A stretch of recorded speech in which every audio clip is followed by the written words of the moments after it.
Confident group ಮುಖ್ಯಸ್ಥ CJ Roy ಆತ್ಮಹತ್ಯೆ ಕೇಸ್ಗೆ ಸಂಬಂಧಪಟ್ಟಂತೆ ಎಸ್ಐಟಿ ಅಧಿಕಾರಿಗಳ ತನಿಖೆ ಕೂಡ ಚುರುಕುಗೊಂಡಿದೆ. ಎಲ್ಲ ಆಯಾಮಗಳಲ್ಲೂ ಕೂಡ ಎಸ್ಐಟಿ ಅಧಿಕಾರಿಗಳು ತನಿಖೆಯನ್ನ ಚುರುಕುಗೊಳಿಸಿದ್ದಾರೆ.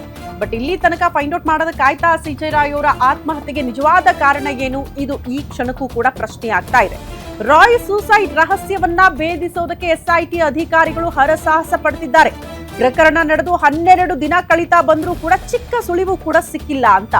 ಘಟನೆ ನಡೆದ ಬಳಿಕ ತನಿಖೆಗಾಗಿ ರಚನೆಯಾಗಿದೆ ಎಸ್ಐಟಿ ಟೀಮ್. 3 ಐಪಿಎಸ್ ಅಧಿಕಾರಿಗಳನ್ನ ಒಳಗೊಂಡಂತಹ ಎಸ್ಐಟಿ ತಂಡ ಇದು.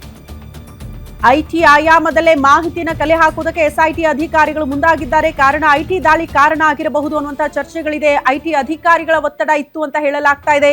ಪದೇ ಪದೇ ಕರೆ ಮಾಡ್ತಾ ಇದ್ರು, ಪ್ರತ್ಯೇಕವಾಗಿ ಭೇಟಿ ಆಗಬೇಕು ಅಂತೆಲ್ಲ ಕಿರುಕುಳ ಕೊಟ್ಟಿದ್ರು ಅನ್ನುವಂತಹ ವಿಚಾರವನ್ನ ಬೇರೆ ಯಾರೂ ಅಲ್ಲ, ಸಿಜೆ ರಾಯ್ ಅವರ ಸಹೋದರನೇ ಬಹಿರಂಗವಾಗಿ ಆ ವಿಚಾರಗಳನ್ನ ಪ್ರಸ್ತಾಪ ಮಾಡಿದ್ರು. ಆರಂಭದಲ್ಲಿ ಅವರು ಮೀಡಿಯಾ ಮುಂದೆ ಬಂದಾಗ ಒಬ್ಬರ ಹೆಸರನ್ನ ಕೂಡ ಪ್ರಸ್ತಾಪ ಮಾಡಿದ್ರು. ಐಟಿ ಅಧಿಕಾರಿಗಳು ಯಾರೀ ಕಿರುಕುಳ ಕೊಡ್ತಾ ಇದ್ರು ಅನ್ನೋದಕ್ಕೆ. ಬಟ್ ತದನಂತರದಲ್ಲಿ ಬಿಡಿ ಐಟಿ ಅಧಿಕಾರಿಗಳು ಅನ್ನುವಂಥ ಮಾತನ್ನ ಮಾತ್ರ ಹೇಳ್ತಾ ಇದ್ರು. ಹಂಗಾಗಿ ಐಟಿ ಅಧಿಕಾರಿಗಳ ಕಿರುಕುಳ ನಿಜಕ್ಕೂ ಇತ್ತ? ಯಾಕೆ ಪದೇ ಪದೇ ಕರೆ ಮಾಡ್ತಾ ಇದ್ರು? ಯಾಕೆ ಪ್ರತ್ಯೇಕವಾಗಿ ಭೇಟಿ ಕೊಡ್ತಾ ಇದ್ರು? ಯಾಕೆ ಇಷ್ಟೊಂದು ಕಿರುಕುಳ ಆಯ್ತು? ಆ ಕಾರಣಕ್ಕೆ ಒತ್ತಡಕ್ಕೆ ಸಿಲುಕಾಕಿಕೊಂಡು ಸಿಜೆ ರಾಯ್ ಆತ್ಮಹತ್ಯೆ ಮಾಡ್ಕೊಂಡ್ರ? ಆ ಆಯಾಮದಲ್ಲೂ ಕೂಡ ಎಸ್ಐಟಿ ಅಧಿಕಾರಿಗಳ ತನಿಖೆ ಚುರುಕುಗೊಂಡಿದೆ.